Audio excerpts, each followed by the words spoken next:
네, 찾아가는 렛츠 DMZ 공연에 찾아주신 여러분 진심으로 환영합니다. 오늘 진행을 맡은 아나운서 구영슬입니다. 네, 이렇게 여러분과 직접 마주하는 날 정말 오랜만인 것 같은데요. 그렇기 때문에 더욱 반가운 것 같습니다. 여기까지 올라오시느라 정말 고생 많으셨습니다. 그래도 이렇게 올라오시면서 주변 경관 보시면서 또 주변 통해서 오프닝 공연도 즐기시면서 그리 힘들지만은 않은 시간이었길 바라겠습니다. 오늘 날씨도 정말 좋은데요. 여러분과 함께하는 이 시간 맞아주는 것 같아서 더욱 즐거운 것 같습니다. 오늘은 분단의 상징에서 이제는 평화와 화합의 상징으로 탈바꿈하고 있는 이곳 바로 접경 지역에서 여러분과 함께 문화로 소통하며 오늘 이 자리 평화의 의미를 되새겨보는 그런 시간 가져보고자 합니다. 지금 여러분이 계신 이곳 바로 애기봉 평화생태공원은요, 민간인 통제구역이자 한반도 유일 남북 공동이용 수역으로서 평화의 핫플레이스라고도 할 수 있겠는데요. 단장 후 지난 10월 새롭게 다시 태어난 이곳에서 여러분과 함께하게 돼서 정말 기쁘고 반갑습니다. 오늘 하루 한강과 임진강이 만나 하나 되는 평화를 이루는 뜻깊은 이곳에서 렛츠 DMZ와 함께 즐겨주시고요. 또 평화의 의미를 잠시나마 되새기실 수 있도록 저희가 국악부터 팝페라 그리고 유익한 강연까지 아주 풍성하고 다채롭게 준비해 놓았습니다. 여러분, 첫 순서로 크로스오버 듀오 듀에토가 준비하고 있는데요. 자, 2018년이었죠. 따스한 봄에 열렸던 이 남북 정상회담에 이어서 같은 해에 열렸던 평양 공연 봄이 온다 기억하시는 분들 이 자리에 많이 계실 것 같습니다. 그날처럼 이 땅에 다시 평화의 봄바람이 불기를 바라는 마음으로 오늘 무대 첫 곡으로 봄의 설렘을 담은 곡을 선정하셨다고 하는데요. 여러분 빨리 보고 싶으시죠? 네, 그럼 듀에토를 뜨거운 박수로 모셔보겠습니다.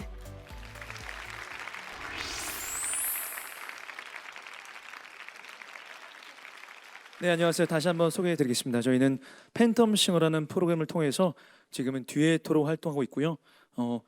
여러분이 계신 어디든지 예술의 전당으로 만들어드리는 크로스오버 그룹 유슬기 백인타 듀에토입니다. 감사합니다. 저희가 또 듀에토가 통일이 되는 그날을 기원하면서 저희가 또 이제 이번 곡을 선곡해봤습니다. 네, 그날 불러드릴게요.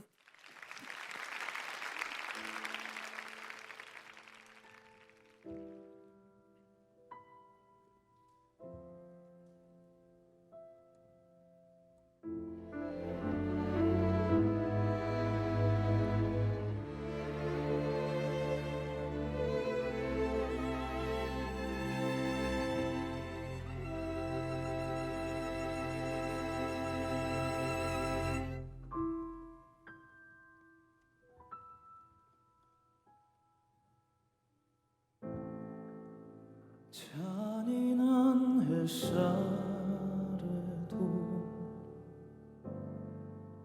그 봄은 아름다워서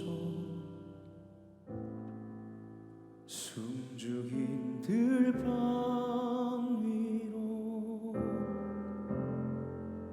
꽃잎은 붉게 피어나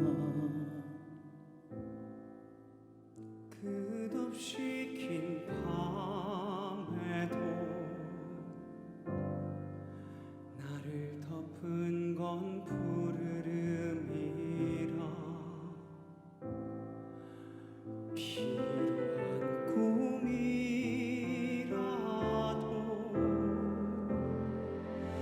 다시 떠나리라.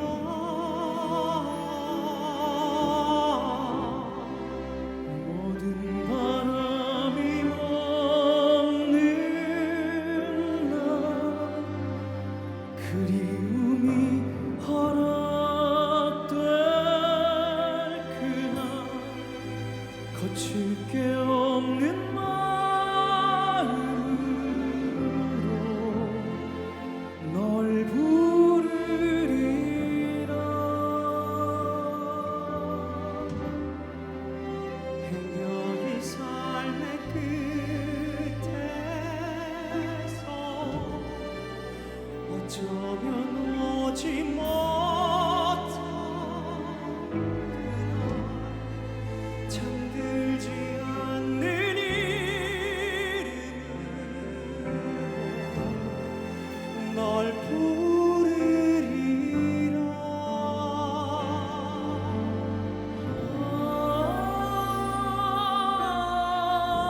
너와 나의 다름이 또 다른 우리의 아픔이라 서로를 겨누는 운명에 눈을 감으리라. 모든 바람이 멎는 날 그리움이 허락될 그날 거칠 게 없는 마음으로 널 부르리라. 해결 이 삶의 끝에서 어쩌면 오지 못할 그날 잠들지 않는 이름으로 널 부르리라.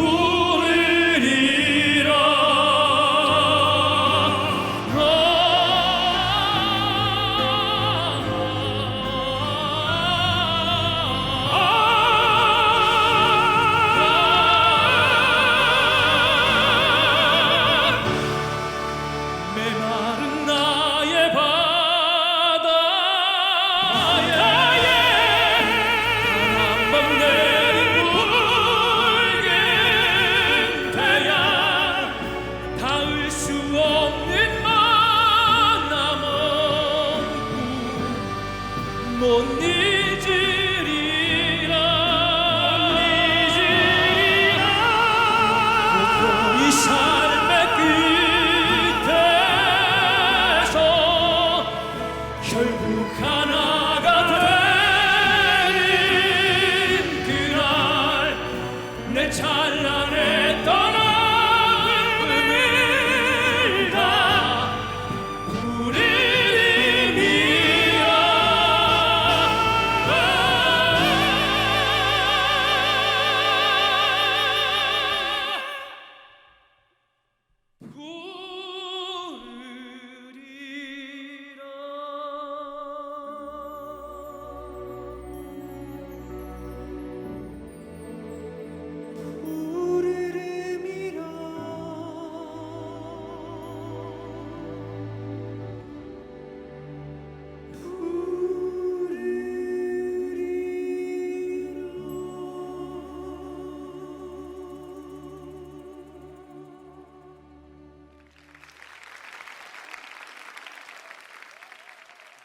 네, 감사합니다.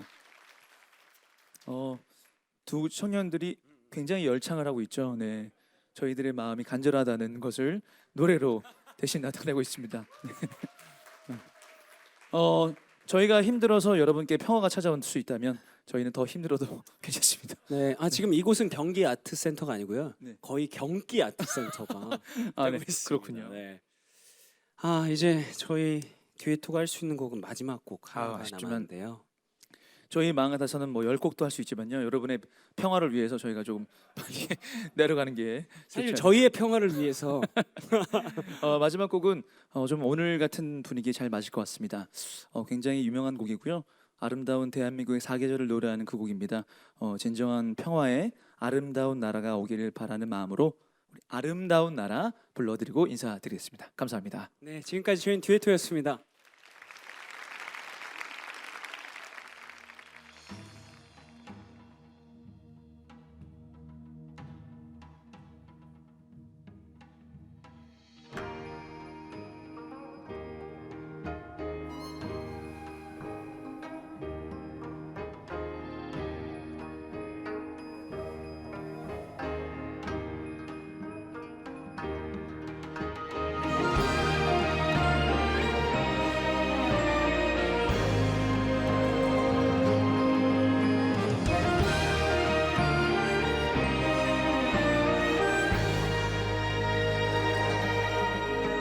저 산짝에 긴 놈을 지며 걸음걸음도 살며시 달리며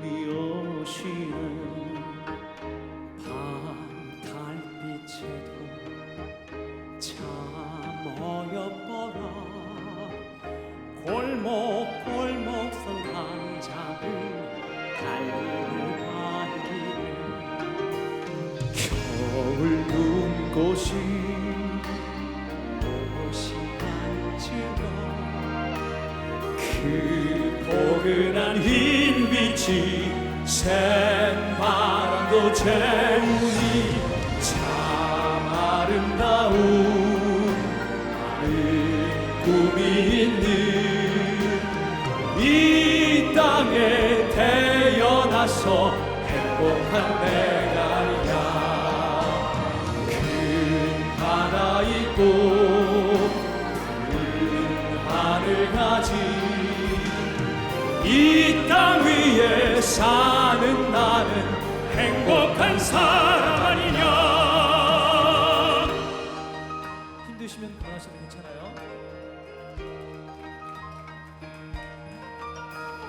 강물빛 소리 산 낙엽 소리 천지 사방이 고운이 즐겁지 않은가.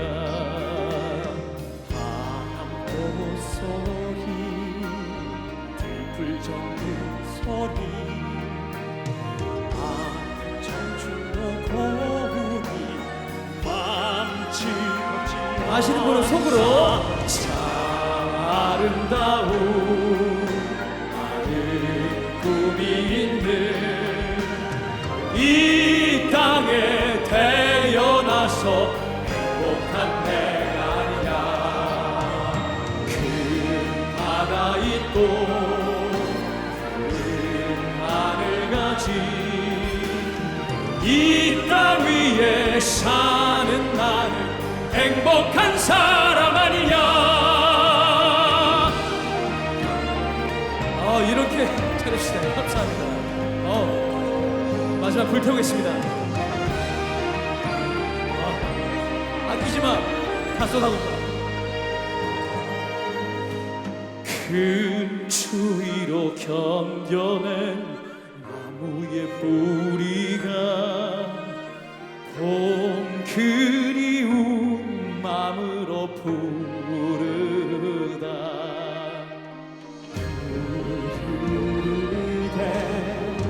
더 부르게 수만 잎을 피워낸 한 줄기로 하늘까지 뻗어라.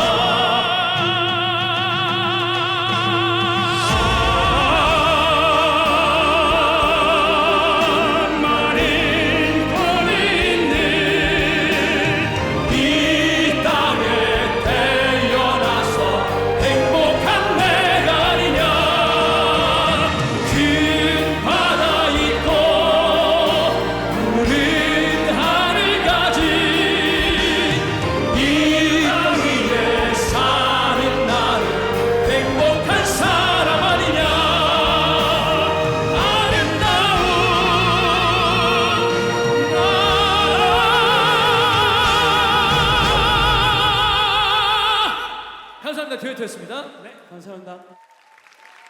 정말 감사합니다.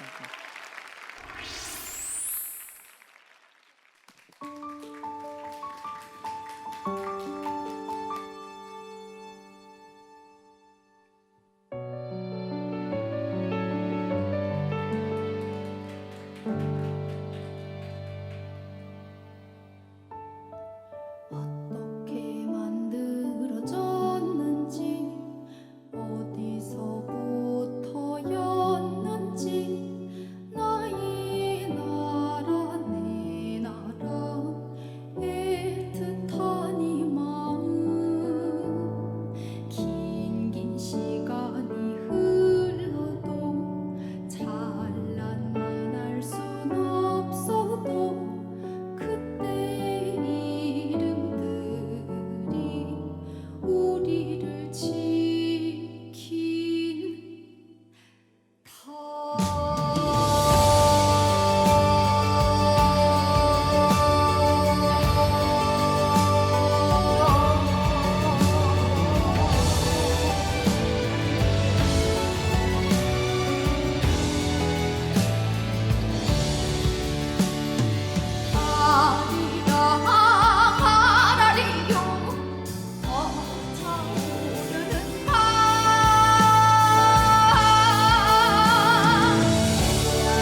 네, 인사드리겠습니다. 안녕하세요. 저는 송소희라고 합니다. 반갑습니다.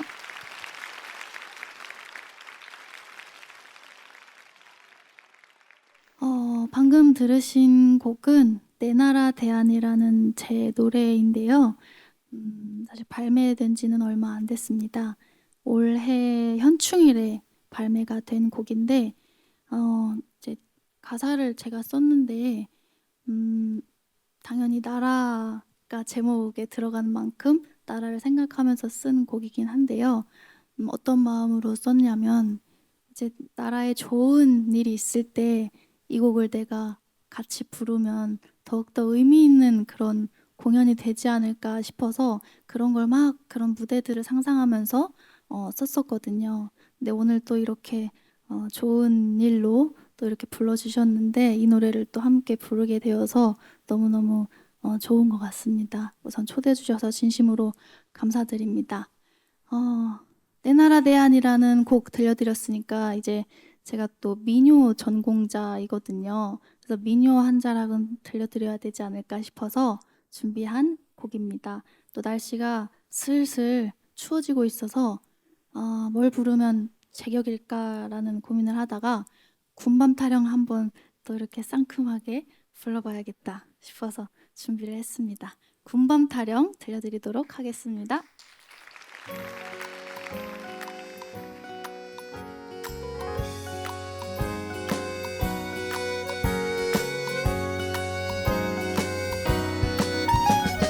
바람이 분다 바람이 불어 연평 바다에 헐사 동바람 분다 헐사 좋네 하 좋네 군밤이여 에헤라 생일밤이로 분나 가을이 왔네 가을이 왔어 우주가 사네요 헐새 새가을 왔네 헐사 좋네 하 좋네 군밤이여 에헤라 생일밤이로구나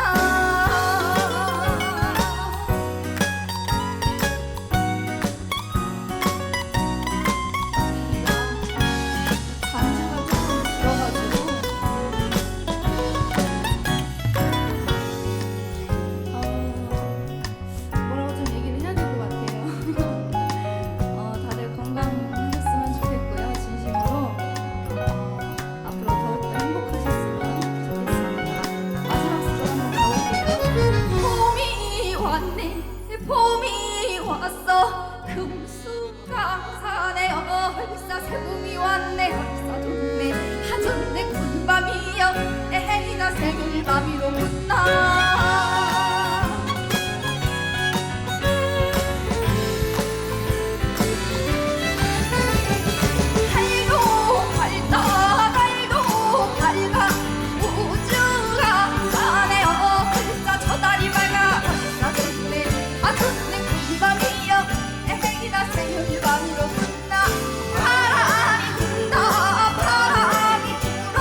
다음 순서로 심요한 작가님의 강연이 준비되어 있습니다.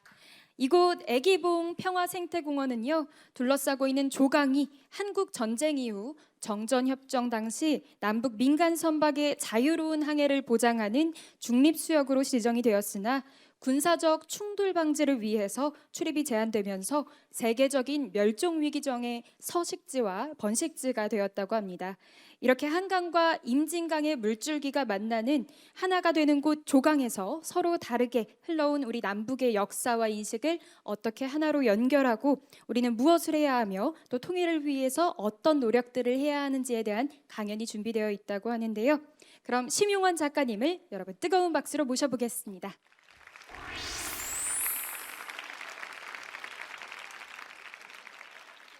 과연 이 통일의 문제 혹은 조금 더 현실적으로 봤었을 때 남북 관계라고 하는 굉장히 사실은 어떻게 보면 올드하잖아요. 굉장히 해소되지 않는 이 문제를 어떻게 해결할 것인가는 참 중요한 문제인 것 같아요. 그래서 이 부분에 대해서 그냥 막연하게 계속 당위적인 이야기를 반복하거나 혹은 그 부분에 대해서 이제 다른 이야기를 하려고 하는 친구들 앞에서 그 입 닫어 뭐 이렇게 이야기하기엔 참 어려운 상황으로 가지 않을까. 그러다가 이게 나중에 가서는 더 좀 다른 단계로 가지 않을까라는 생각이 좀 들어서요.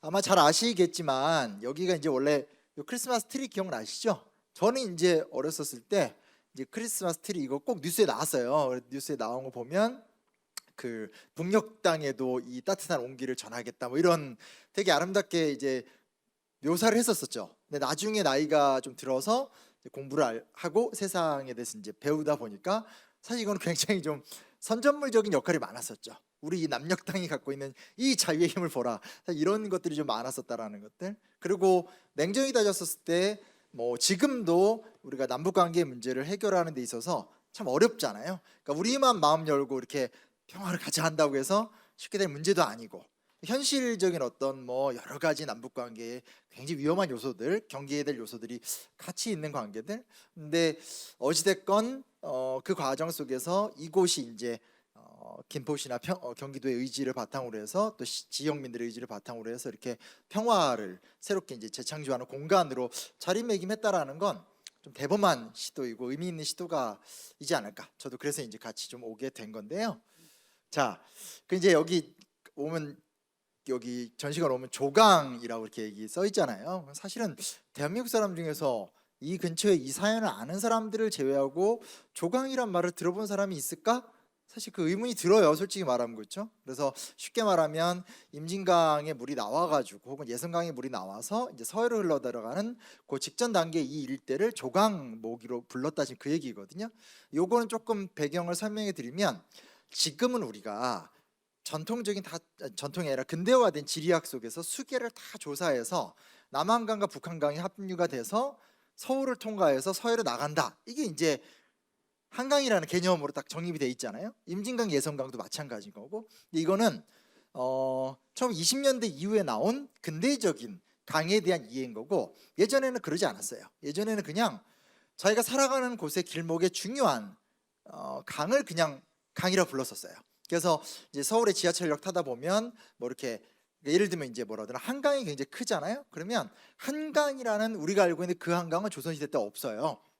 한강진이라는 곳을 사람들이 한강이라고 불렀던 거고 용산 앞은 용산강이라고 불렀었고 지역마다 그냥 내가 살아가는 생활권 일대에 보이는 큰 강을 이렇게 붙여서 불렀었어요. 그래서 이곳이 왜 조강이냐 다른 특별한 강이 없는데 이런 질문 자체는 굉장히 좀 현대적인 사고인 거고 그게 아니라 말 그대로 이 지역에 살아가는 사람들 입장에서 흐르는 강이기 때문에 조강이다라 불렀다는 거 하나 좀 기억해 두실 필요가 있고요.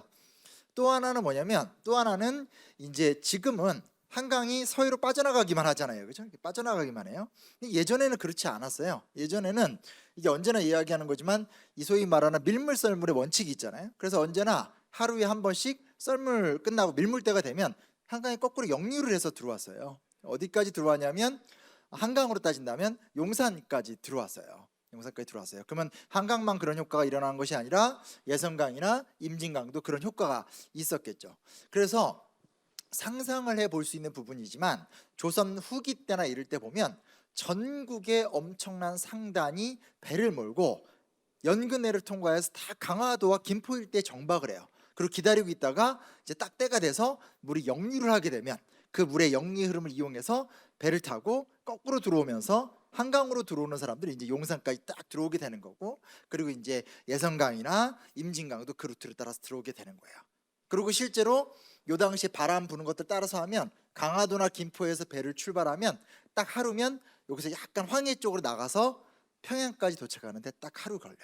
그러니까 생각보다 지금은 이제 철도, 기관차 이런 것들이 있지만 그냥 자연의 힘에 의지해서 살던 그때에도 사실은 이곳이 그냥 저쪽 한양이라는 수도에서 배출만 하는 공간이 아니라 한양, 개성을 중심으로 해서, 사실 여기 지금 우리가 좀 빠져 있는 공간이 해주라는 공간도 있거든요. 근데 한양, 개성, 해주라는 중심으로 해서 서해가 거꾸로 역류할 적에 배들이 들어오면서 먹고살이들이 다 이동하던, 그리고 조금 더 크게 보면 여기서 배를 타고 황해도 연근해로 쭉 빠져나가서 어이구 흥분했습니다. 저도 막 노래 잘하고 싶어서 노래를 못해요.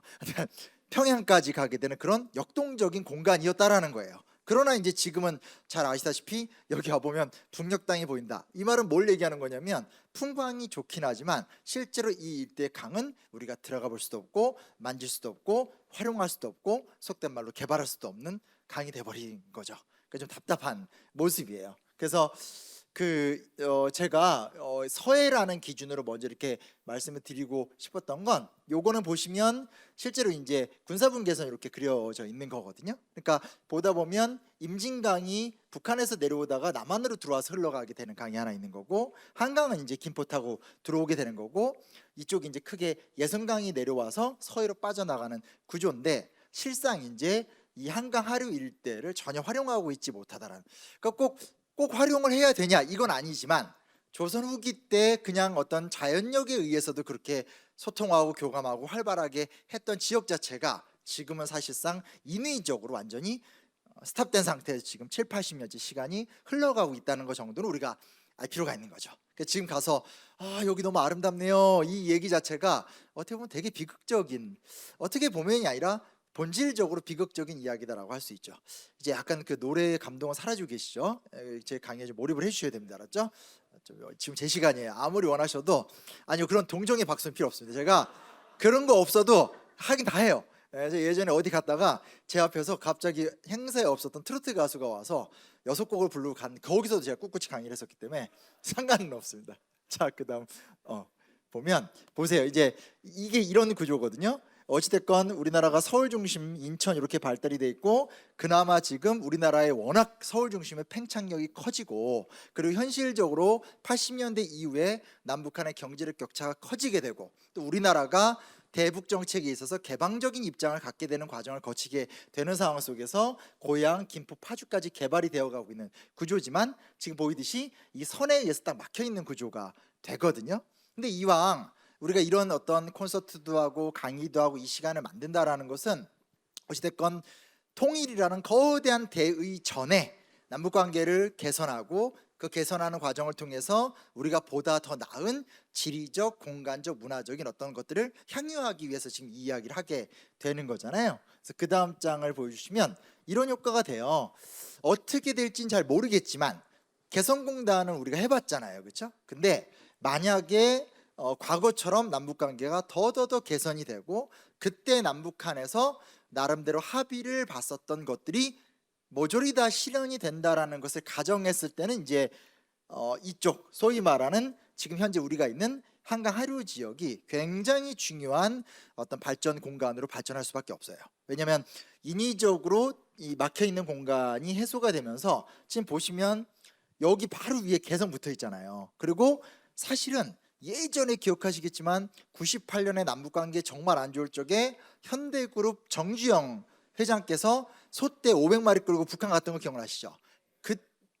이걸 이렇게 다 내해 주시는 거 뭐냐면 연배가 있으시다는 겁니다.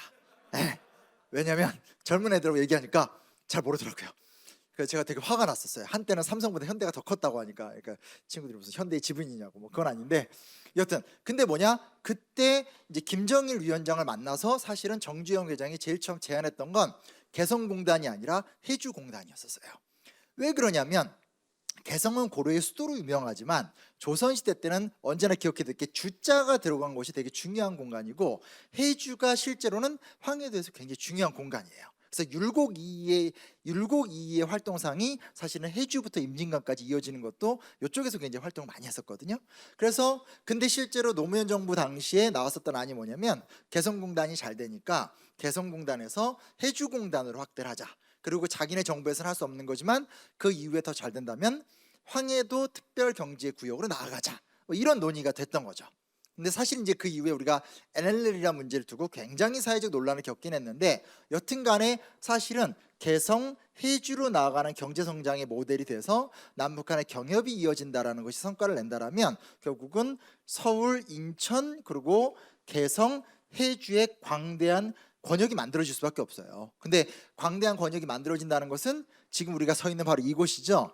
한강 하류권에 개발이라는 단어는 좋지 못한데 여튼 개발을 비롯한 일대 변화가 같이 따라올 수밖에 없다는 건 좀 분명한 거죠. 왜냐하면 소위 말하는 강의 중요성이라는 게 훨씬 커질 수밖에 없게 되는 상황들이 생기게 되는 거니까요. 근데 여기까지는 어찌됐건 이따가도 시간 되면 말씀드리겠지만 90년대 때 2000년대 때 남북한 정부의 합의 사항에서 좀 나오는 이야기들이에요. 근데 그 다음 장을 보면 요런 거죠. 자, 요거 그냥 찍어놓은 건 예성강 수계를 얘기하는 거예요. 그러니까 예성강, 임진강이 개성을 포위해서 내려오고 있고 한강이 이제 이 소위 말하는 한양 남쪽으로 흐르게 있는 것을 그냥 해놓은 거고 저 위에 평양이 있잖아요. 그러면 어찌됐건 한반도의 대표적인 수도로 활용되었던 곳은 딱 세 곳밖에 없거든요. 그게 결국은 서울하고 개성하고 평양인 거고 그렇게 될 수밖에 없는 건 그 옆에 흐르는 강의 규모가 굉장히 크고 인구가 많이 살기에 넓은 평탄한 땅을 갖고 있었다라는 얘기가 되는데 그러면 이제 자연스럽게 내려오는 결론은 서울을 중심으로 해서 황해도 일대가 크게 발전할 수밖에 없다는 결론이 나타나게 되잖아요. 근데 이제 여기까지 오면 이건 이제 더 좋은 찬란한 미래 이야기가 되긴 될 텐데 그 다음에 어디로 이렇게 마주보게 되냐면 이 보이시죠? 산둥 반도하고 랴오뚱 반도가 보여요. 사실 이거는 안 보이셨었어요. 왜냐면 그동안 너무나 오랜 기간 동안 북한도 적국이지만 예전에는 이제 중국이라고 안 부르고 중공이라고 불렀었잖아요. 기억나시죠? 네, 이것도 이제 연배가 있으셔서 나타나는 현상입니다. 제가 이제 애들한테 이 애들이라는 게 초등학생을 얘기하는 게 아닙니다. 대학생 친구들한테 내가 어렸을 때 그 봤던 사회과 부도에는 공산권은 붉은 줄로 이렇게 선이 거의 있다는 얘기하니까 정말 저를 원시인 취급을 했다라는 그래서 사회가 너무 빨리 바뀌어도 문제라는 생각을 하게 되는데 실제로 보세요. 우리가 예전에 통일신라 하면 항상 맨날 뻔하게 배웠던 게 통일신라가 되고 나니까 신라와 당나라의 교육이 활발해지면서 산둥반도와 저 밑에 이제 난징 있죠. 난징 그 일대에 신라방, 신라원, 신라소 같은 신라인들의 거주지가 대거 늘어났더라. 이렇게 우리가 외우고 배웠던 적이 있었어요. 그리고 위순 다렌 같은 경우가 실제로 그 한국인들이 많이 가서 사업을 하는 공간으로도 유명하지만 러일 전쟁 아시죠? 일본이 결국 러시아랑 싸우면서 조선의 패권을 두고 싸울 적에 어디에서 격렬한 전투가 일어났냐? 그게 바로 일본 함대가 서해를 통과해서 다롄과 리순 일대에 해협을 두고 극동 러시아 함대랑 싸워요. 그래서 여기서 이긴 다음에 요 다롄시와 리순시에 내린 일본군과 평양을 통과해서 올라간 일본군 두 개가 쭉 올라가면 여기다 못 넣었는데 우리 관광할 적에 그 어디에요? 중국 관광할 때 비행기 타고 내리는 곳 중에 심양이라고 기억하시죠? 바로 그 심양이 남만주의 중심지예요. 글로 쭉 붙게 돼 있어요. 심양에서 러시아군과 어디입니까? 일본군 간에 격렬한 교전을 벌여서 거기서 일본이 이겨요. 그래서 조선이 일본한테 식민화가 되는 거예요. 이렇게 하면 대충 이 두 곳이 왜인지 느낌이 오시죠? 실제로 옛날에 청나라 아시죠? 누르하치. 누르하치가 중국을 점령할 때도 나중에 물론 누르하치는 죽고 그의 아들 홍타직 이후에 점령을 하지만 실제로 청나라가 중국을 점령할 때도 1차적으로 누르하치가 만주에 있는 여진족들을 귀합한 다음에 심양이란 핵심 요지를 차지하면서 심양을 중심으로 남만주 일대에서 명나라군을 몰아냈거든요. 그러고 나서 중국을 쳐들어가서 중국을 점령하게 되는 거예요. 그러니까 얼마나 이쪽이 중요한지 아시겠죠? 그래서 이게 우리가 현실적으로 고민해봐야 될 주제 중, 그러니까 나름대로 지금 우리가 겪어왔었던 역사적인 어떤 경험들을 바탕으로 해서 이렇게 종합해 보게 된다라면 당연히 남북 관계가 좋아져야 되겠죠. 그리고 좋아질 수 있다라고 좀 믿고 있는데 그 과정이라는 것이 아주 구체적인 지리적 변화 같은 것들을 도모한다라는 것들. 그리고 특히 전통의 논리로 봤을 때 소위 말하는 서울에서 베이징 텐진 사이, 굳이 정확히 얘기하면 서울, 평양, 그리고 심양, 텐진, 베이징으로 이어지는 지난 100년간 한 번도 가보지 않았었던 요 일대에 대한 중요한 벨트가 만들어질 수밖에 없다라는 거죠. 그 얘기는 결국은 한국과 북한의 관계, 한국과 중국의 관계가 굉장히 좀 중요한 문제로 또 떠오를 수밖에 없게 되는 이런 과제 앞에 서 있다라는 것들에 대해서 그냥 사실은 여기 왔기 때문에 혹은 제가 남북관계와 관련돼서 처음 얘기할 때 꼭 좀 드리는 말씀이에요. 그러니까 항상 이렇게 뭐라 해야 되나 막연한 그 통일에 대한 원론적 동의 대비 구체적으로 그려지는 게 거의 없거나 그게 아니면 이제 최근에는 통일 대박론이라고 그래서 이렇게 그 돈을 많이 벌 수 있다. 남북 관계 좋아지면 우리한테 이득이 된다. 뭐 이런 얘기 많이 하는데 실제로는 어떤 좀 새로운 형태의 지리적 상상력이 가능해진다라는 것들도 우리가 좀 주목해서 볼 수 있는 부분들이 있다라는 것들을 먼저 좀 말씀드렸어요. 나름 재밌지 않나요? 이게 언제나 강의는 재미가 있어야 된다는 생각을 하고 있고요. 근데 제가 이 이상의 어떤 그런 뭐 이렇게 유머나 이런 거 못하니까 따라가 주십시오. 그다음 보면 이제 여기서 이제 우리가 주목해 볼 수 있는 게 시간이 벌써 많이 가고 있어요. 큰일 났어요. 저는 한 3시간을 떠들어야 되는데 자 보면 두 가지 이야기를 할 수밖에 없어요. 결론부터 간단하게 말씀드리면 남북 관계는 첫 번째는 국제적인 문제 속의 변동성에 그러니까 국제적인 결론에 사실은 영향을 받은 거다라는 거 첫 번째로 말씀드리고 싶은 거. 두 번째로는 현실적으로 남북 관계 개선의 역사는 정부와 정부 간의 교류를 통한 성과가 있었을 뿐이다라는 거. 이 두 가지가 굉장히 큰 문제예요.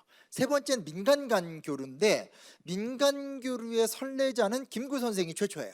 김구가 이 분단을 반대하면서 북행을 결정했던 게 선례였죠. 아주 옛날 얘기예요. 근데 그 이후로 쭉 따져보면 거의 없다가 87년 민주화 된 다음에 이제 문익환 목사나 그 시기 때 그 급진적인 학생운동 그룹들이 방북했던 사건들이 있죠. 그게 다예요. 근데 그때 노태우 대통령 때마침 돌아가셨나 아무튼 노태우 정권에서 그걸 이제 금지했고 그 이후에 지금까지는 이제 소위 말하는 방북과 남북 간 관계는 다 정부가 주도해요. 근데 여기서 하나의 가장 큰 문제는 뭐냐면 정부 간의 어떤 호흡만으로 가는 거에 한계가 있다. 뭐 이렇게 얘기할 수 있는데 여기에 또 하나의 가장 큰 문제가 뭐냐면 민간과 그런 민간 간의 교류가 있으면 좋잖아요. 근데 문제는 뭐냐? 남한은 굉장히 발달된 시민사회, 정부가 어떻게 하지 못하는 독자적이고 강력한 시민사회를 갖고 있다면 그에 비해서 북한은 시민사회가 잘 아시다시피 존재하지 않아요. 이게 또 하나의 굉장히 심각한 딜레마라는 거예요. 그래서 이게 이제 그런 얘기들을 하나하나 좀 상술하려고 제가 갖고 온 내용들인데 언제나 우리가 남북 관계를 바라볼 때는 세 가지 키워드 앞에서 고민할 필요가 있다라는 거. 첫째는 이게 우리만의 문제가 아니라 국제 관계의 변동성의 결과에 영향을 받는 측면이 너무 강하다라는 거. 그리고 정부 간 교류를 통해서 우리가 알고 있는 거 대부분 다 기억하시잖아요. 그렇죠? 개성공단, 금강산 관광 그 정도까지 이뤄낸 거고 그 이상으로 민간 교류라든지 질적으로 심화된 교류 같은 건 사실 현재까지는 조금 더 엄두를 내고 있는 상황은 아닌 것이 현실이다라는 거. 그러니까 그거는 그만큼 정말 이 문제를 풀어가고 싶다라면 정말 장기적인 노력이 좀 필요하지 않나라는 것에 대해서 솔직히 좀 말씀드리고 싶었어요.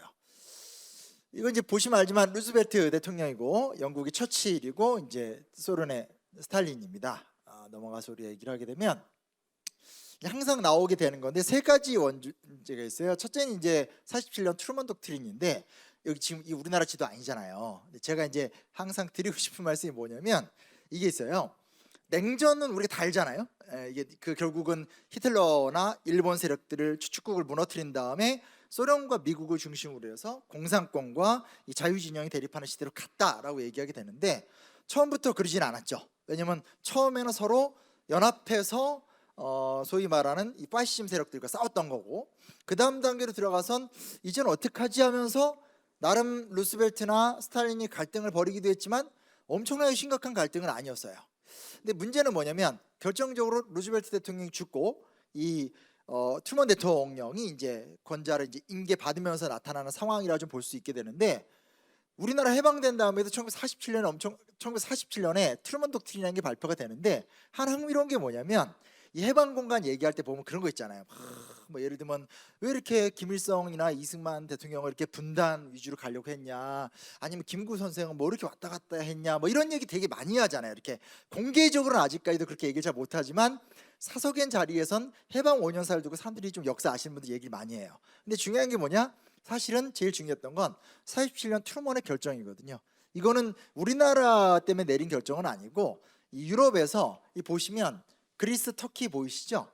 그리스, 터키가 공산화가 되는 걸 막기 위해서 공개적으로 터키와 그리스에 미사일을 배치하고 그리스와 터키의 소위 말하는 이 친미 정부, 그러니까 반공산주의 정권을 수립하기 위한 전략으로 트루먼 독트린이 선택이 된 거예요. 그러니까 세계를 미국이 쭉 관리하다 보니까 실질적으로 유럽에서 냉전이 시작됐는데 아시아에서 냉전을 안 할 수는 없는 상태, 이러면서 냉전이 시작이 된 거거든요. 근데 이제 여기서 우리가 좀 주목해서 볼 수 있는 게 뭐냐면, 자 보세요. 하나는 일단 2차 세계대전 끝난 다음에 전 세계를 좌지우지하는 미국과 소련이 선을 긋고 적대적 관계가 된 거예요. 근데 이제 여기서 두 가지 난점이 있어요. 뭐냐면 하나는 우리나라가 미국이나 소련 같은 세계 주도 국가의 말을 아예 안 들을 수는 없지만 그런 나라들에 의해서 휘청휘청 될 수준이 아니었다면 좀 다를 거예요. 근데 이때는 그런 상황이 아니었다라는 거죠. 이때는 말 그대로 식민지로 있다가 미군에 의해서 해방이 된 나라니까 미국의 결정 혹은 소련의 결정에 의해서 좌지우지 될 수밖에 없는 상황이 됐다라는 거예요.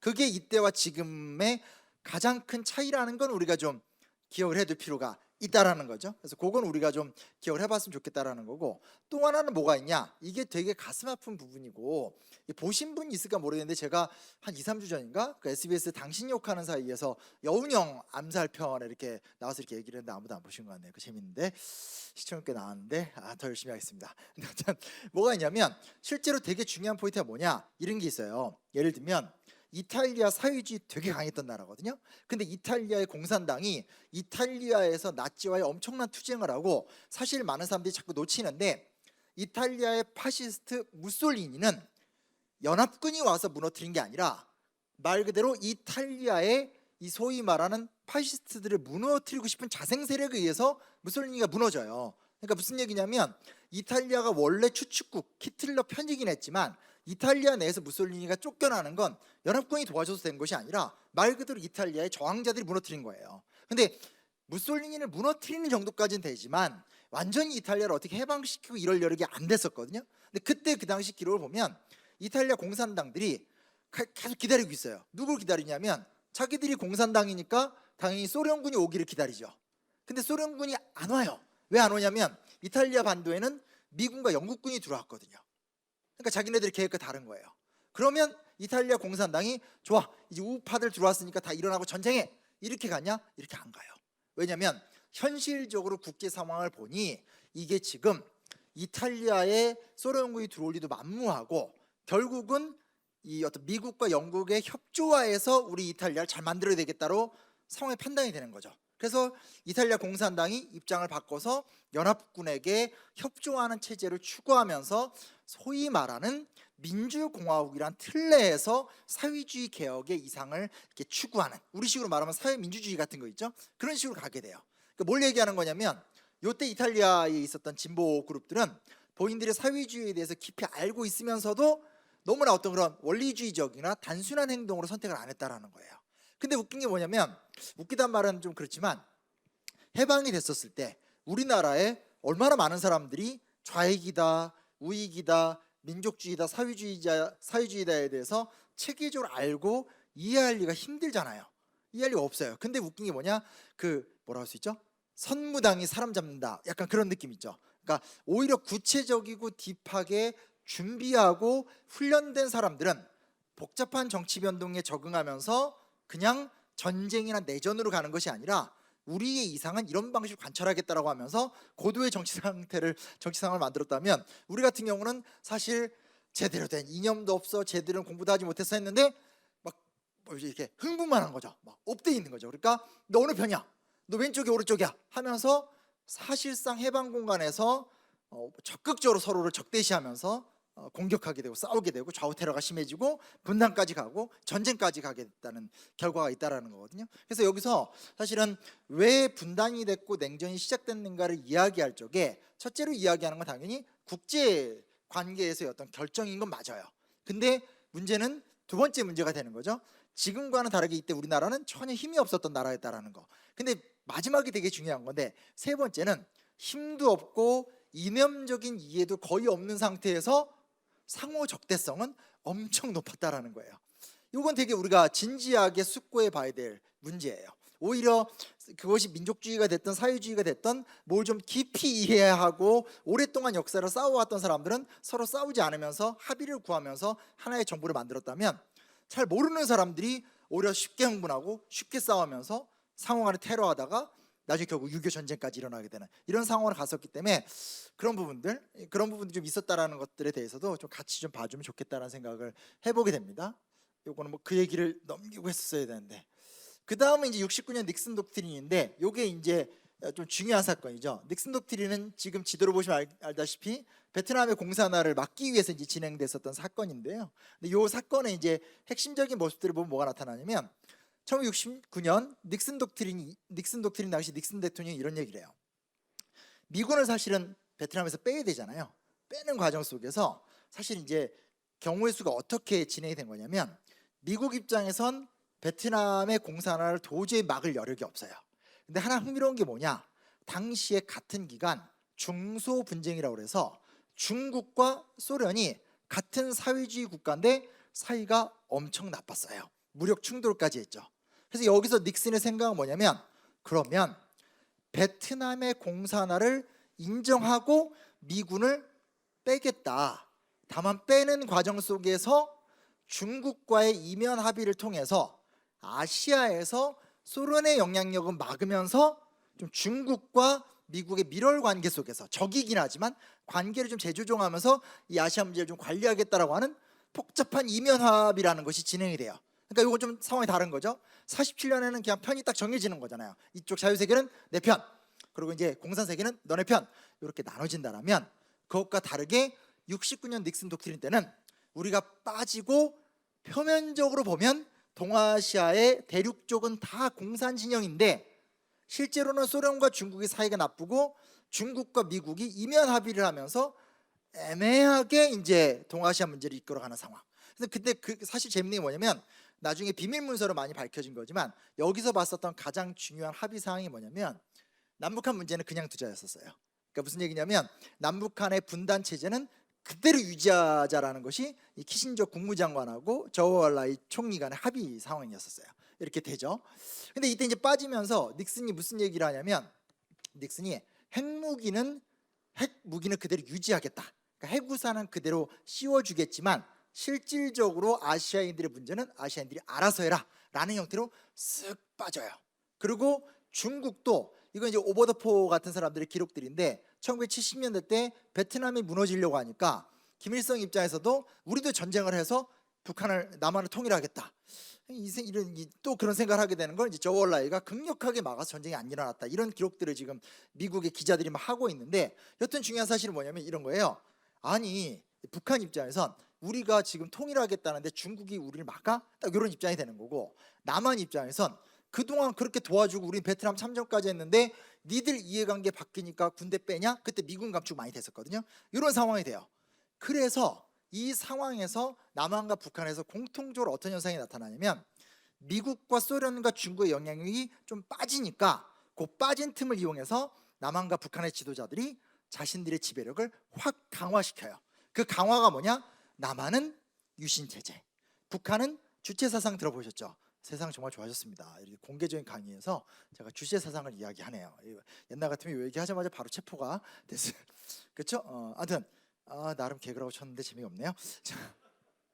제가 이렇습니다. 근데 여튼 그 실제로 북한도 김일성 유일주의로 가요. 그래서 사실은 69년의 닉슨 독트린 이후에 아시아 쪽에서 묘한 이면 합의가 진행되면서 이걸 갖다 우리가 통상 냉전의 완화 단계라고 보통 불러요. 그리고 이 완화 단계 속에서 남한이든 북한이든 국가적인 자율성이 많이 올라가요. 물론 그 직접적 결과는 남한이든 북한이든 극단적인 독재였어요. 그러나 어찌됐건 그 전에는 결국 미국이 하는 말과 소련이 하는 말에 남한과 북한이 무조건 맹종을 해야 됐다라면 이제 그 단계가 아니라 남한과 북한이 각자 자기 말을 할 수 있는 단계가 된다라는 거기 때문에 상황이 좀 바뀐 거죠. 근데 이제 그 다음이 좀 복잡해져요. 왜 복잡해지냐면 북한은 이제 거기서 쭉 왔다라고 친다라면 남한은 1980년대 이후에 민주화에 성공을 하게 되면서 남한 사회 자체가 질적으로 큰 변화를 일으키게 된다는 특징을 갖게 되는 거죠. 다음 장을 보게 되면 같은 건데 제가 계속 흥분해서 얘기한 거고, 그러다가 이제 89년에 냉전의 붕괴라고 하는 초유의 사태가 일어나죠. 기억나시죠? 이제는 제 눈을 안 맞추시고 이제 안 나는 것처럼 기억이 나셔야 되거든요. 예, 저도 기억이 나는데 이제 뭐 이 당시에 막 이렇게 베를린 장벽 무너뜨리고 하는 단계였고요. 이 당시에 이제 우리나라 의도한 건 아닌데 이 당시 우리나라 대통령이 이제 어제 돌아가신 노태우 대통령 때라는 상황으로 들어가게 되는 거죠. 근데 이때도 되게 이제 엇갈리는 게 뭐냐면 보세요. 베를린 장벽 무너지기 전에 아마 기억을 더듬어 보시면 폴란드에 바웬사라는 사람이 있었어요. 폴란드의 바웬사라는 사람이 노동운동을 할 때 어디서 노동운동을 했냐면 동유럽의 가장 큰 조선소 레닌 조선소에서 파업을 했었어요. 이게 되게 역설적인 거예요. 사회주의의 천국이고 노동자들의 천국이 사회주의 국가잖아요. 그곳의 최고의 조선소가 레닌 조선소인데 거기서 바웬사가 민주화를 요구하면서 파업을 한 거예요. 그리고 그 힘에 의해서 결국은 동독 서독 통일되고 동유럽 다 민주화됐잖아요. 그렇죠? 그 과정 흘러가게 되는데 같은 시기 때 보세요. 같은 시기 때 어차피 유럽의 동유럽 국가들은 사실상 거의 소련의 기생 정권들이거든요. 그래서 실제로 유럽의 동유럽의 지도자들은 소련의 서기장한테 잘 보이면 그 나라의 대통령이 될 수 있는 구조고, 동유럽 국가들은 소련군이 주둔하면서 유지가 되던 나라들이에요. 근데 이렇게 무너져 버리면서 실제로 헬무트 콜 총리, 독일 총리가 고르바초프한테 엄청 원조를 해주고 미국 대통령이 원조해주고 이런 것들이 진행되면서 또한 반대편에서 고르바초프 서기장은 소련 내 개혁을 위해서 동유럽을 외면하거든요. 그러니까 동유럽은 민주화 바람이 확 일어나면서 자율적으로 역사가 바뀌어요. 근데 문제가 뭐냐? 자 보세요. 아까 바로 앞장 누가 넘겨주시고 있는 것 같아요. 제 힘으로 안 되는 것 같아요. 이거 한 장 더 넘겨주세요. 네. 아니요, 다음 장이에요. 네. 제가 하는 건가요? 모르겠어요. 자 보시면 이게 뭐가 안 맞아요 지금. 아까 예행 연습할 때 잘 맞았었거든요. 네. 뭐냐?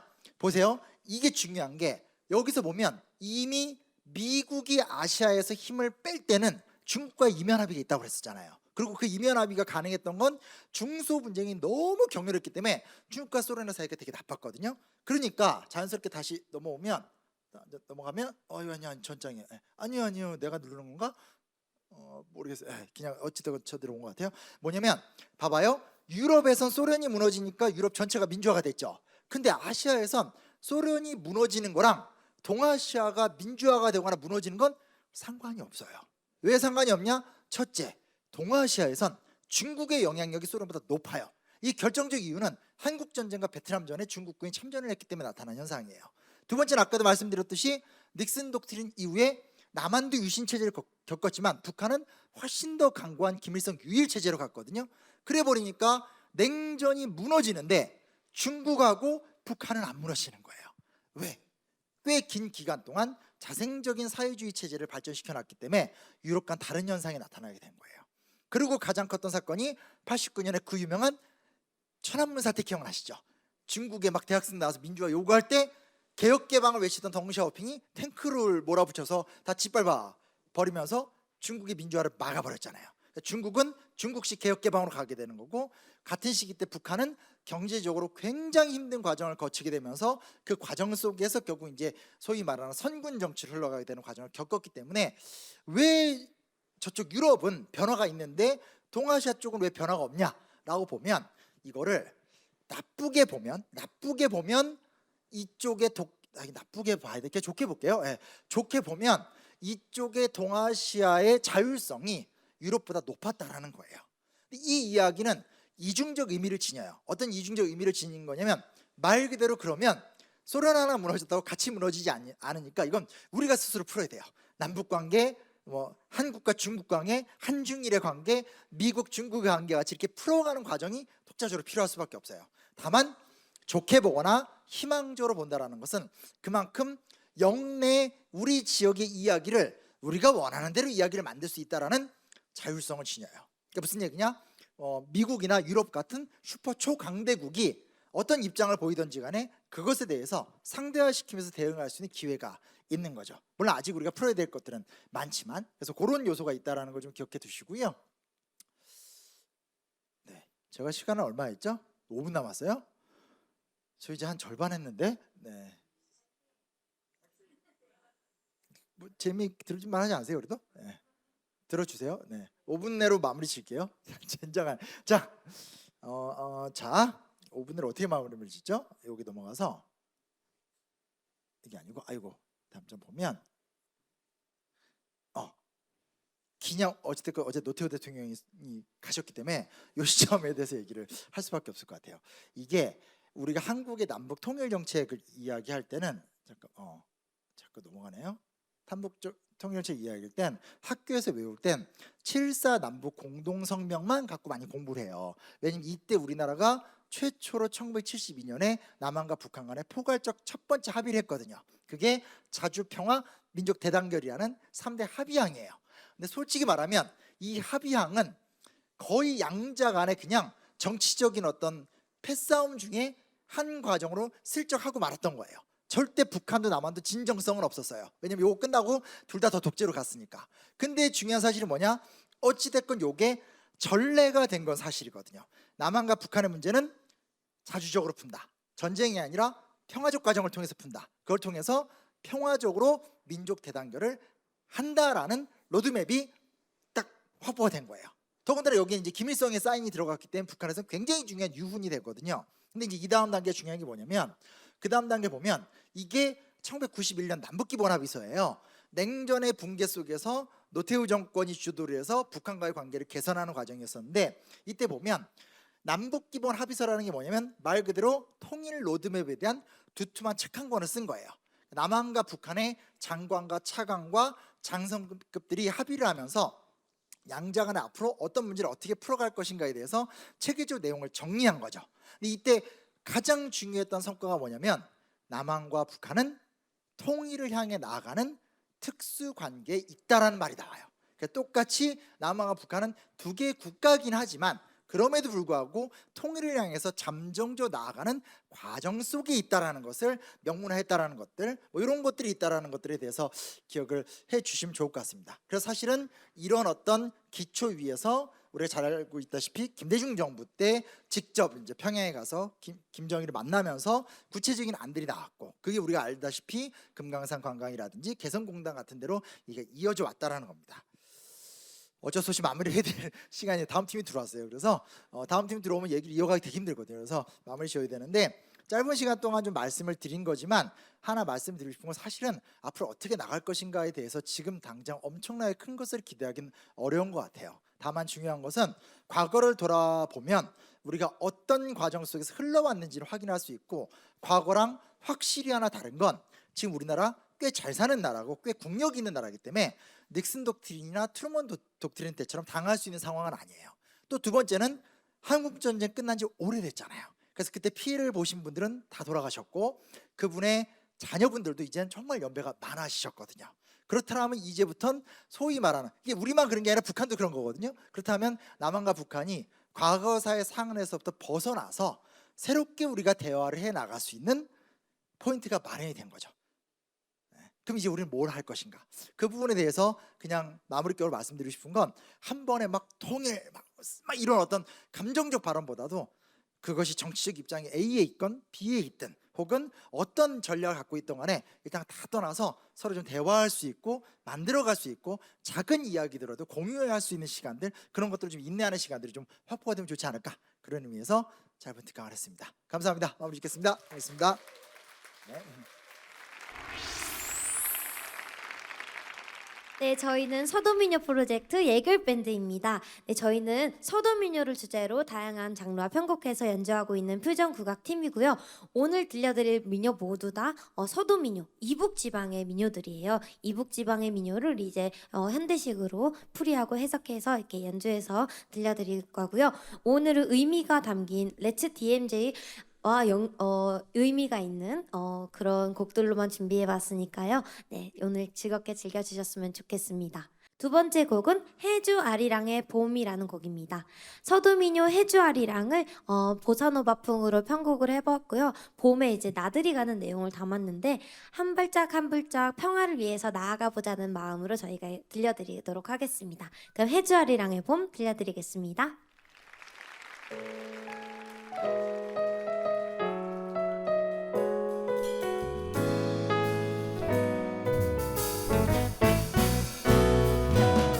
한밤에 나린 이슬비 개면 이불까지 해가 드리운 아침 창밖에 펄펄 나비가 나니 한 걸음에 봄님이 왔네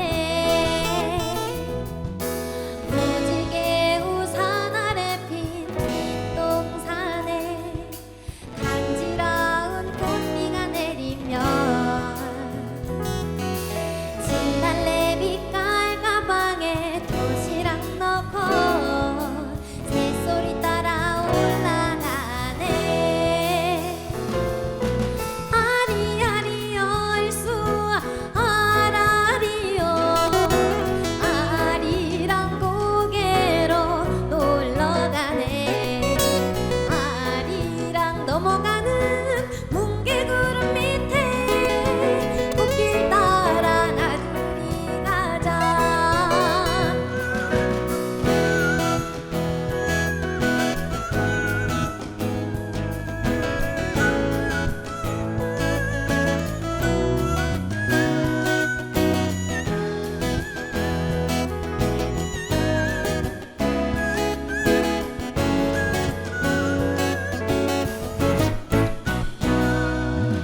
건넌 마을 다 보인 나무 아래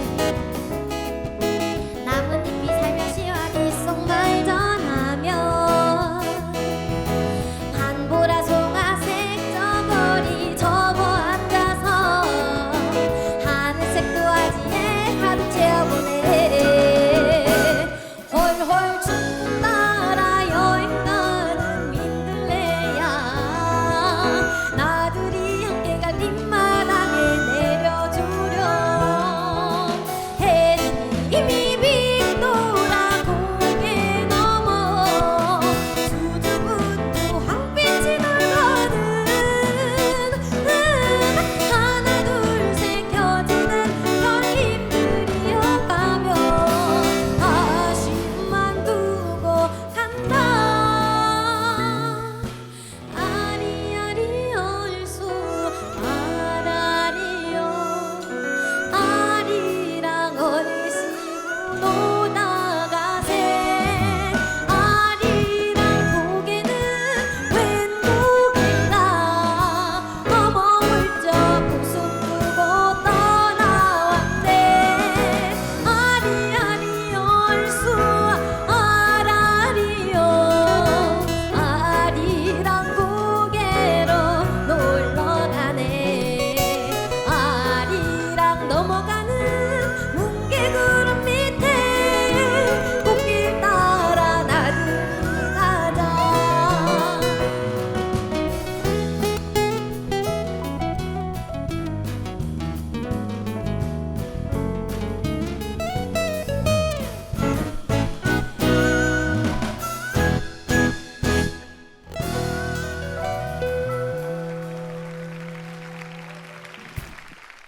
네, 해주아리랑의 봄이었습니다.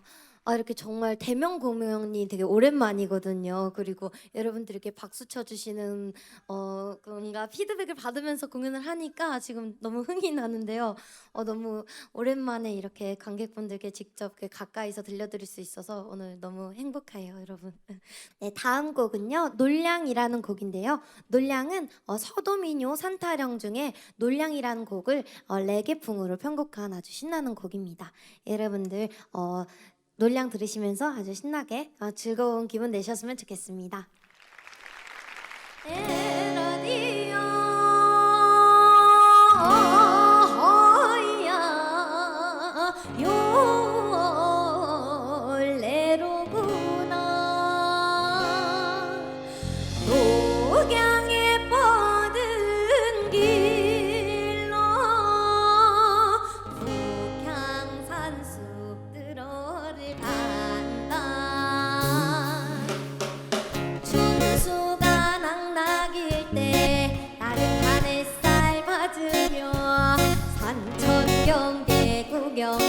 가세 얼씨구야 구경 가세 드넓은 여름 바닷소리에 술렁술렁 파도 치면 저 높이 다 돌려 힘차게 노져 어구야차 뱃놀이 가잖아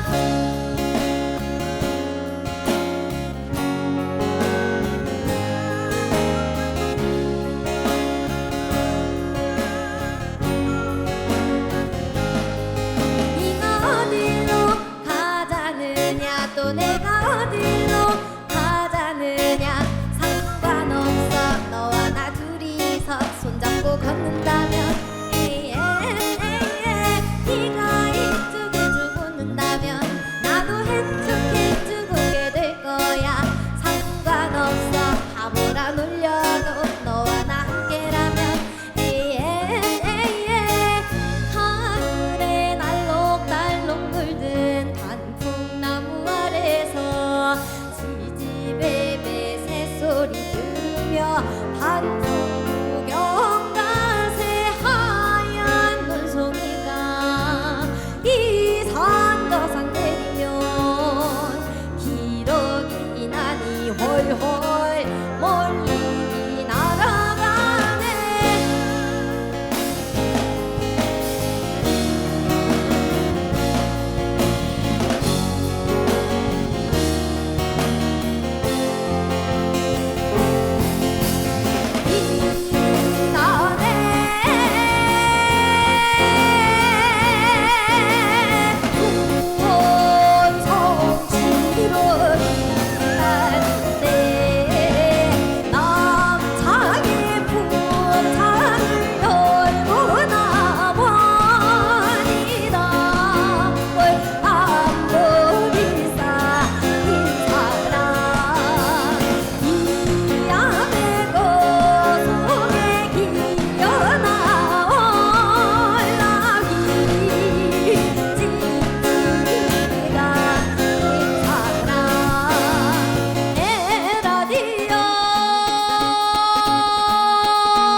세상에 처음 날 때 인연인 사람들은 손과 손에 붉은 실이 이어진 채 온다 했죠 당신이 어디 있든 내가 찾을 수 있게 손과 손에 붉은 실이 이어진 채 왔다 했죠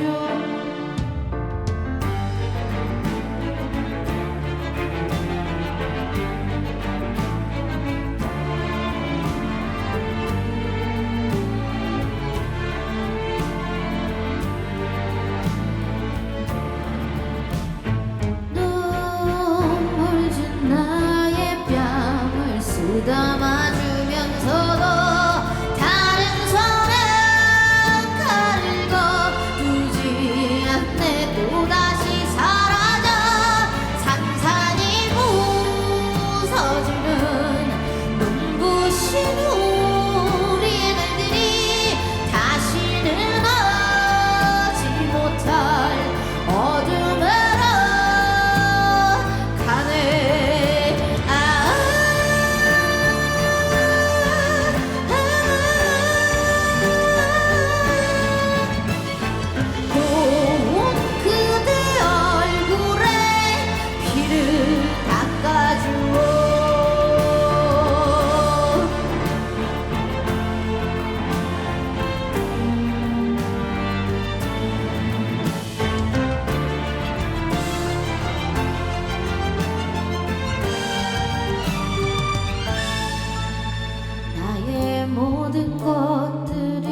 예, 반갑습니다. 저는 싱어송라이터 안예은이라고 하고요. 아마도 이 노래와 알고 계시는 노래가 상사와 임영웅 가수님께서 불러주신 상사라는 노래가 제가 지은 노래였고요. 영광스럽게도 이제 가수님께서 불러주셔서 굉장히 화제가 되었던 곡이 있겠습니다. 예, 오늘 일단 뜻깊은 자리에 초대해 주셔서 감사하고요. 첫 곡은요, 제가 벌써 5년 전인데 K-pop 스타 5라는 오디션 프로그램에 출전했을 때 1라운드에서 불렀던 홍연이라는 노래고요. 이게 만들 당시에는 왕의 남자라는 영화를 제가 굉장히 좋아해서 그 영화를 보고 만든 곡인데, 이게 또 인연에 대한 이야기를 하고 있는 곡이기 때문에 오늘 자리에도 좀 맞지 않을까 하고, 그리고 아무래도 이 노래로 제 얼굴을 많이 알아주시는 분들이 생겨서 겸사겸사 선곡해 오게 되었습니다. 다음으로 들려드릴 노래는요, 마찬가지로 K-pop 스타 5에서도 불렀었고 2017년에 역적이라는 드라마가 MBC에서 방영을 했었습니다. 그때도 이제 사용이 되었었던 노래 하나 불러드리려고 하는데요.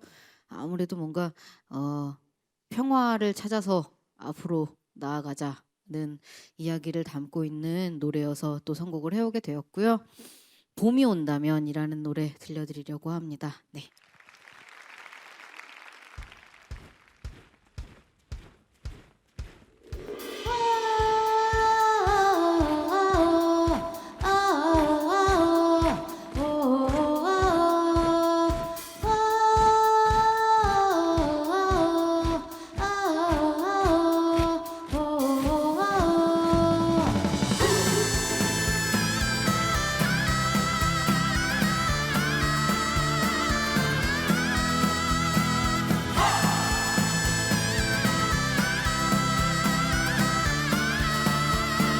우리에게 봄이 온다면 먹구름이 걷히고 해가 드리우면 그날이 온다면 나는 너에게 예쁜 빛을 선물할 거야.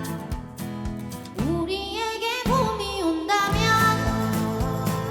따스한 하늘이 우리를 감싸면 그날이 온다면 나는 너의 무릎에 누워 꿈을 꿀 거야.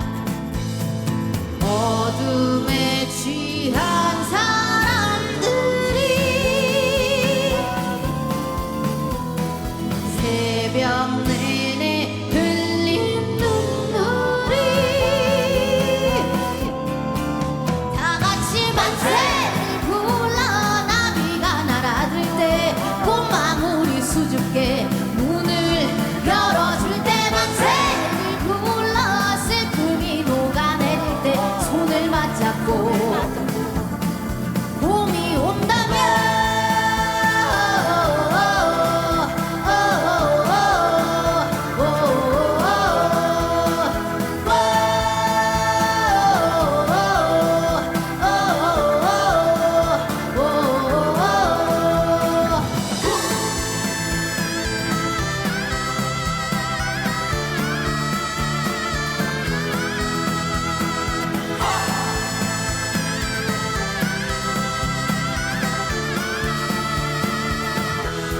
만세 다 같이 해볼까요? 둘, 셋. 다 같이 만세를 불러. 숲이 잠에서 깰 때 신인 잿빛 세상에. 한 번 더. 하나, 둘, 셋, 넷. 만세를 불러. 슬픔이 녹아내릴 때 손을 맞잡고 손을 맞잡고 만세를 불러. 코끝을 간지릴 때 만세를 불러. 겨울이 모두 지나가면 봄이 온다면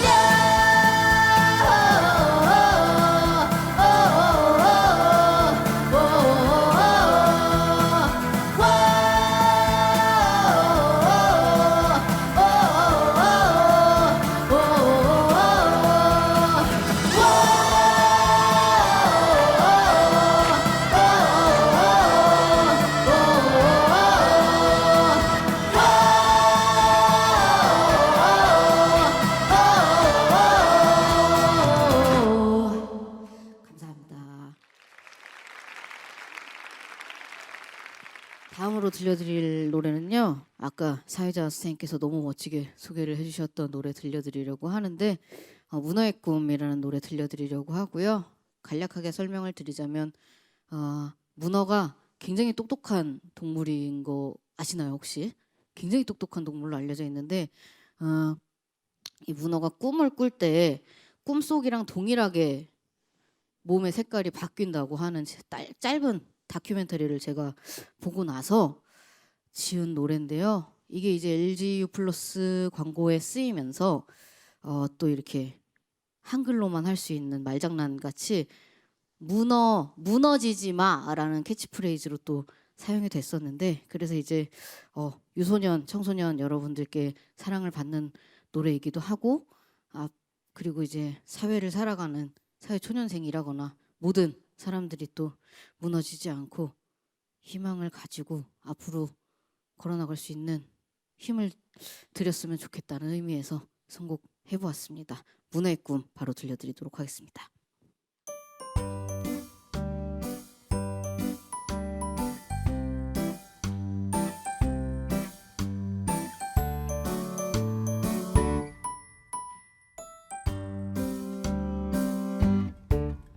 나는 문어 꿈을 꾸는 문어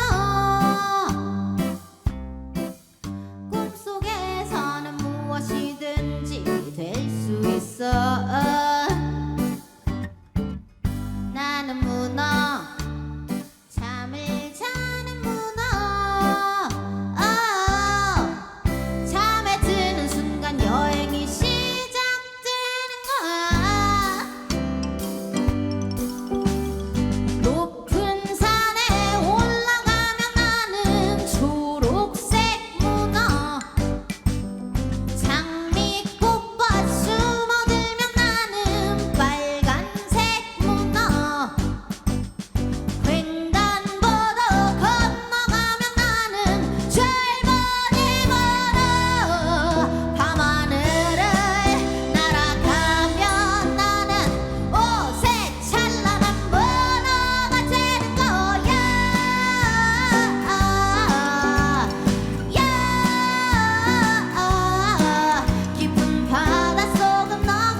감사합니다.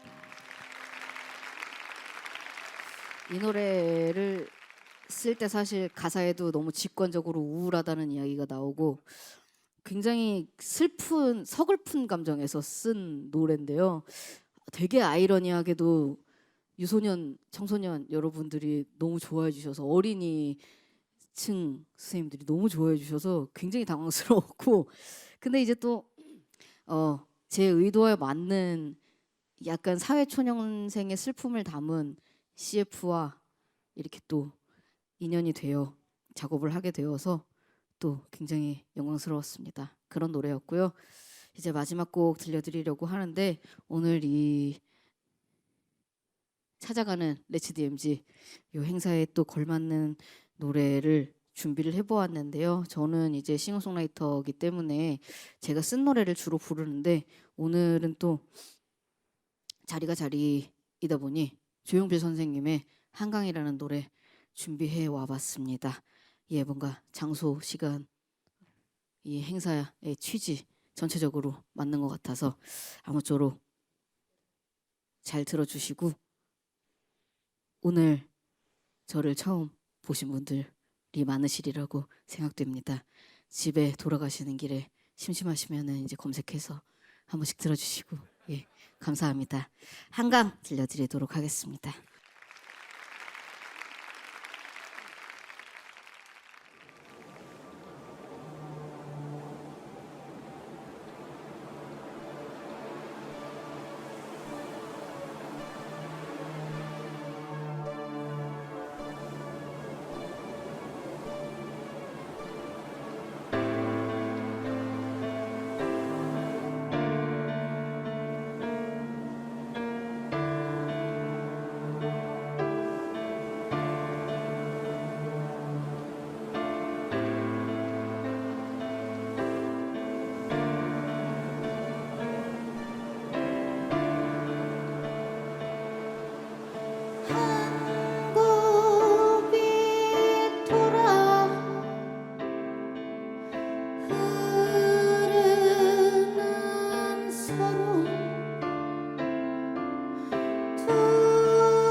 밤이면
감사합니다.